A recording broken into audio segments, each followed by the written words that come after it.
Hi friends, let us continue with the topic Sita. So you can use this paragraph questions for your exams. This is very briefly and legibly explained. So let us move on to the answer. The poem is about three children and their mother. The mother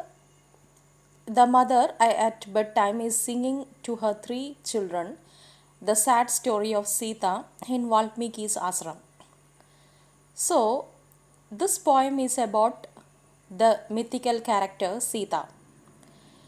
She was compelled to live alone in the forest. It is not exactly a forest, it is ashram. But she was compelled to live without her family. So, there is no doubt that this is a very sad story. When the three children asked their mother to tell them any story, the mother was narrating this sad story. The story telling of mother is so strong that the whole scene inside the forest came alive. So while the mother was narrating the story to them, they imagined very well.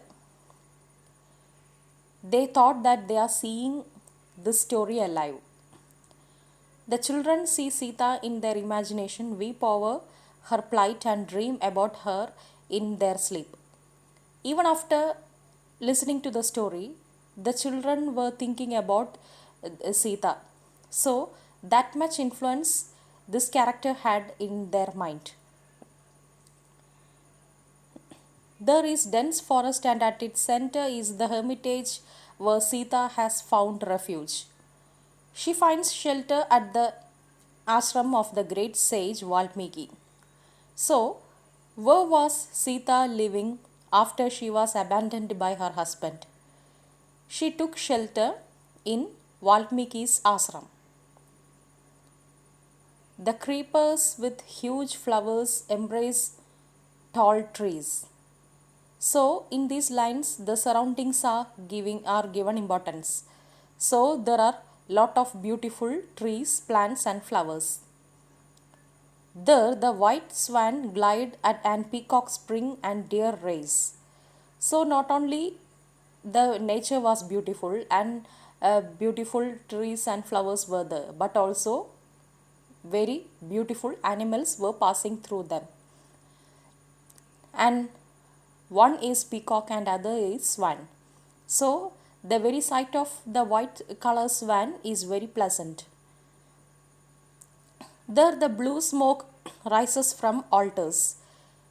So, smoke was also seen among them. A truly enchanted world is pictured.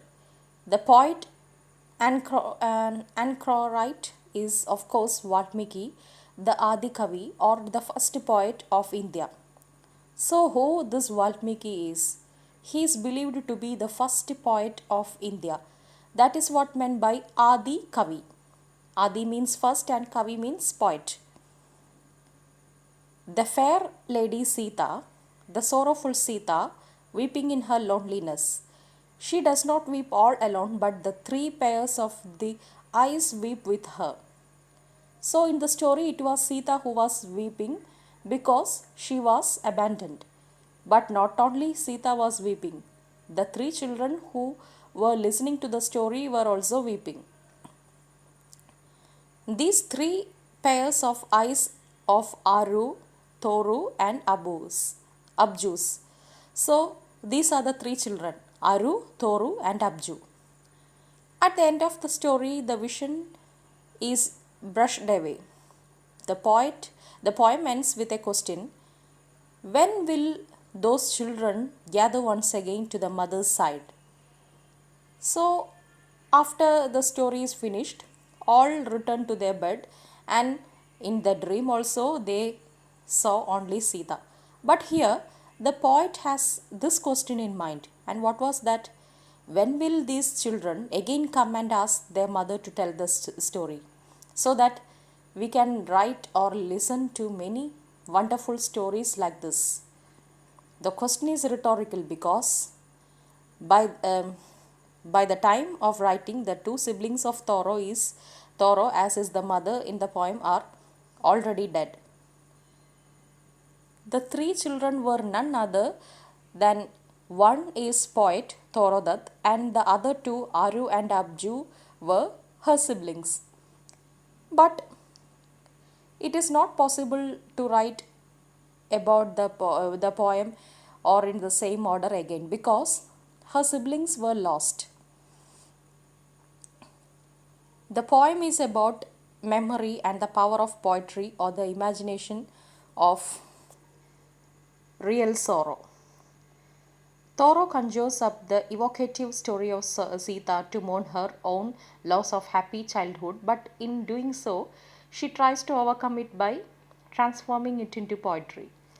So, it was the poet's own wish to reveal the loss of her happy childhood.